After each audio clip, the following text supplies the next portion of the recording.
Alright, hi everyone, this is Drew Walden. I'm here with Muranaka, and we're going to be doing some commentary on the top 8 of the recent North Ogden Game Grid preliminary Pro Tour qualifier, which happened on January 25th at like I said, the North Ogden Game Grid. So the first match we're going to be seeing is Joe Sumner. He's playing Sultai Whip against Josh Morton on Abzan Aggro. So we'll go ahead and jump into the game.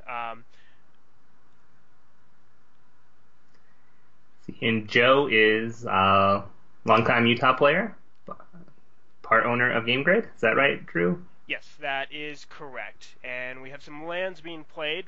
Joe starts with a forest, and Josh leads off with the Temple of Malady. And then Joe goes ahead and plays a Seder Wayfinder.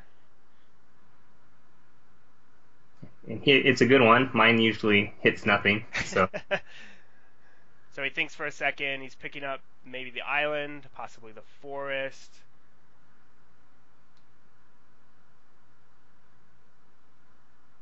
Still kind of thinking for a while. All right, he finally decides to go with the island, so that way now has access to all three of his colors for his deck. yeah. And Josh Morton is a younger player, also Mark Rosewater's nephew. Oh, really? I didn't know Yes, I believe so. Yeah, a really nice kid, and I've been playing a lot, so He's hopefully coming. Yeah, I saw him a little bit at the PTQ, and he always seemed really excited to be playing. Yep. So that's always a good thing. All right, so Josh goes ahead and plays a Thoughtseize, revealing a hand with Sidisi, Courser of Krufix, Doomwake Giant, Polluted Delta, Opulent Palace, and an island. And then he also follows up with a second Thoughtseize as well. Decides to take the Sidisi and the Courser, leaving Joe with a couple lands and a 5-mana Doomwake Giant that he's not going to be able to cast for a couple turns. Yeah, but I like both those choices. It really going to slow down Joe's development. Doesn't have to play till turn 5 now, unless he top decks. But I think those were great choices by Josh.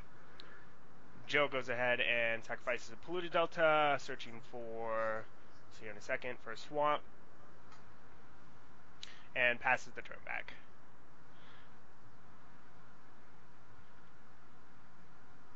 Josh goes ahead and deploys one of the 2-drops in his deck, Rakshasa Death Dealer. Looks like he is possibly missing white mana, as he's only played green and black sources so far. And that sequence is interesting. I wonder if he had the Death Dealer but chose the Thoughtseize twice instead. I'm not sure which is the best play. Sometimes I think with the aggressive decks you really want to get going out, put a threat down first, and then maybe Thoughtseize afterwards. Is there maybe some possibility that he was worried about, say, like a Hero's Downfall or a Bile Blight from Joe for his aggressive creature?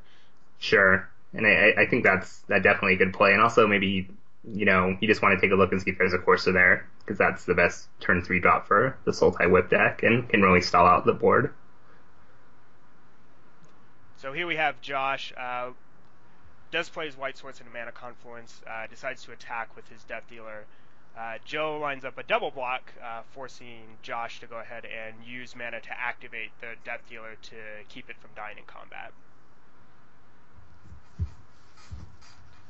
Then he goes ahead and taps 2 more mana to cast, I'm assuming, one of his 2-drops. Yeah, it looks like it's a Fleece Main Lion there. That's an interesting block by Joe. It's good because it tied up 2 of Josh's mana for the turn, but at the same time, you can just chump block twice. So it's kind of a decision you have to think through, but I definitely think it's good to tie up some mana there for a little bit. It does prevent Josh from casting one of his Hallmark cards, which is Siege Rhino, for that turn, if he decides to save the Death Dealer. It looks like Josh has an Abzan Charm to answer that Doomwake Giant that Joe cast on turn 5, so he goes ahead and attacks with his 2 mana creatures, putting some pressure on. Joe doesn't have any creatures currently. He does have a Whip of Erebos as his follow-up play. And does he have a Hornet Queen in his graveyard right now, it looks like? Yes, he does. Okay, great. So Whip's a great play there. Alright, and then there is that Siege Rhino. It's hard to see with the glare, but It does go ahead and put Joe down to 6, and Josh is at 13. Most of the damage Josh has taken this game has been from a combination of Thought Seizes and his Painful Land. Joe goes ahead and activates Whip of Erebos, returning that Hornet Queen that you did point out was in the graveyard.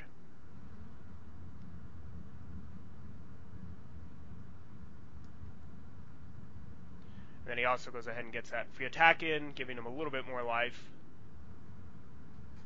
That's great. That's going to hopefully help him stabilize the board. All those guys have Death Touch, so even though Josh's creatures are bigger.